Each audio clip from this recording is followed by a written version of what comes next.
जम्मू कश्मीर के अनंतनाग ज़िले से 41 किलोमीटर की दूरी पर पहलगाम के पास बैसारन घाटी पड़ती है, जिसे भारत का मिनी स्विट्जरलैंड कहा जाता है। यहाँ पर आए दिन देश विदेश से टूरिस्ट घूमने के लिए आते रहते हैं। हालात नॉर्मल चल रहे थे, तभी कुछ ऐसा हुआ जिससे 140 करोड़ देशवासियों का खून खौल उठा। 22 अप्रैल 2025 को दोपहर के 2:40 के आसपास कुछ पर्यटक खाना खा रहे थे, कुछ पिकनिक मना रहे थे तो कुछ अपने दोस्तों से बातें कर रहे थे। तभी 6 आतंकवादी आर्मी की ड्रेस में आकर लोगों के ऊपर अंधाधुंध फायरिंग करना स्टार्ट कर देते हैं। इन आतंकवादियों ने इतने बेरहमी से लोगों को मारा कि लोगों में अफरा तफरी मच गई। आतंकवादियों ने पर्यटकों को बुलाकर उनका नाम पूछा तो पर्यटकों ने सोचा कि नाम में क्या रखा है भाई, नाम बता देते हैं। लेकिन नाम बताते ही जब पता चला कि हिंदू हैं ये लोग, तो उन्होंने उनके ऊपर गोलियां बरसा दी। हालांकि ये घटना इतनी निर्मम तरीके से की गई।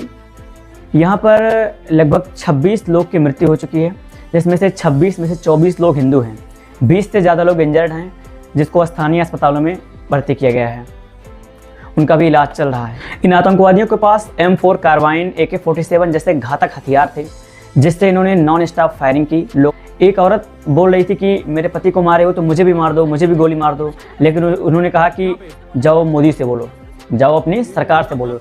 इस हद तक बदतमीजी वो लोग किए थे कि लोगों की पैंटें उतरवाई कि ये लोग हिंदू हैं कि नहीं हैं। जब उन्हें पता चला कि ये लोग हिंदू हैं, तब उनका सरेआम कत्ल कर दिया गया। यह घटना ऐसी जगह पर हुई जहाँ पर पैदल या खच्चरों की मदद से ही जाया जा सकता है। यहाँ पर कोई बस, ट्रेन की सुविधा नहीं है, कोई रूट नहीं है। 2019 में पुलवामा हमले के बाद घाटी में हुआ यह सबसे बड़ा हमला था। इस हमले की जिम्मेदारी द रेजिस्टेंट फ्रंट TRF नाम के एक संगठन से लिया गया है, जो कि लश्कर-ए-तैयबा नाम के आतंकवादी संगठन से जुड़ा हुआ है। हालांकि जब हम लश्कर-ए-तैयबा की बात कर रहे हैं तो हम इसके बैकग्राउंड के बारे में थोड़ी बहुत जानकारी इकट्ठा कर लेते हैं। लश्कर-ए-तैयबा एक आतंकवादी संगठन है, जिसकी स्थापना 1990 में अफगानिस्तान के कुनार ज़िले में हुआ था। इसके संस्थापक हाफिज मोहम्मद सईद हैं। यह संगठन 1993 में पहली बार जम्मू एंड कश्मीर में सक्रिय हुआ था। इस संगठन का मुख्य उद्देश्य भारत समेत अन्य देशों में मुस्लिम बहुल इलाकों में इस्लामी शासन को स्थापित करना है। ये लोग राष्ट्रवाद और डेमोक्रेसी के घोर विरोधी हैं और जिहाद को अपना मुख्य हथियार मानते हैं। इस संगठन ने भारत पर कई सारे हमले किए हैं, जैसे 2001 का पार्लियामेंट अटैक, 26/11/2008 का मुंबई ताज अटैक, वाराणसी हमला, दिल्ली बम विस्फोट जैसे कई सारे हमलों में इस आतंकवादी संगठन का हाथ है। इस संगठन का पाकिस्तान की ISI, अल-कायदा एवं तालिबान जैसे आतंकवादी संगठनों से इसका गहरा संबंध है। लश्कर-ए-तैयबा एक आतंकवाद का एक खतरनाक नेटवर्क है, जो कि भारत की सुरक्षा के लिए खतरा बना हुआ है। हमारी खुफिया एजेंसियों के अनुसार इस हमले का मास्टरमाइंड लश्कर-ए-तैयबा का डिप्टी चीफ सैफुल्ला खालिद है, जो कि हाफिज सईद का बेहद करीबी है। इस हमले में 6 लोग शामिल थे, जिसमें से 2 पाकिस्तानी थे, 2 स्थानीय लोग थे और 2 लोग ऐसे हैं जिनकी अभी पुष्टि नहीं की जा सकी है।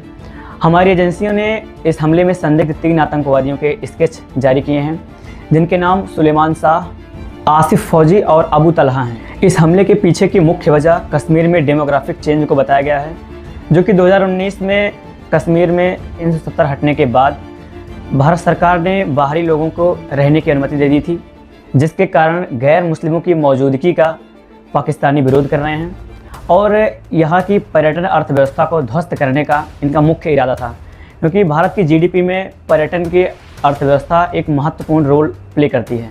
इस घटना के बाद सरकार तत्काल प्रभाव में आकर 1960 में किए हुए भारत और पाकिस्तान के बीच सिंधु जल समझौते को निलंबित कर दिया है।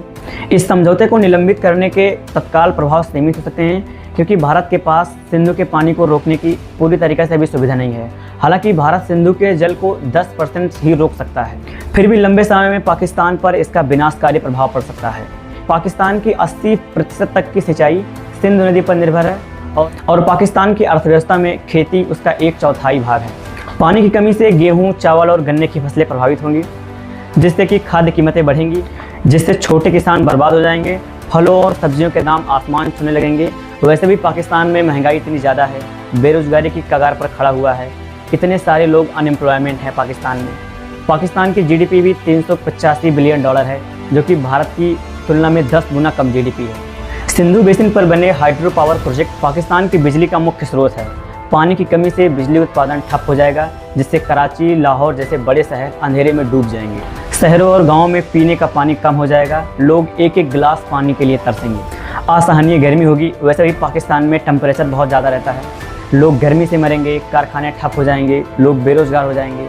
ऐसे ऐसे बहुत सारे दुष्प्रभाव पाकिस्तान पर पड़ेंगे। हालांकि इसे अभी निलंबित ही किया गया है। पाकिस्तान की अंतिम घड़ी अब आ चुकी है, बस देर नहीं है उसको दिवालिया होने। इसी के साथ भारत ने अटारी चेक पोस्ट को भी बंद कर दिया है, जिससे जो भी इंडिया और पाकिस्तान के बीच में जो भी ट्रेड होते थे उन सब पर पूर्णतः रोक लग गई है। और भारत में जितने भी लोग पाकिस्तान के हैं उनको 1 हफ्ते के अंदर भारत छोड़ने को कहा।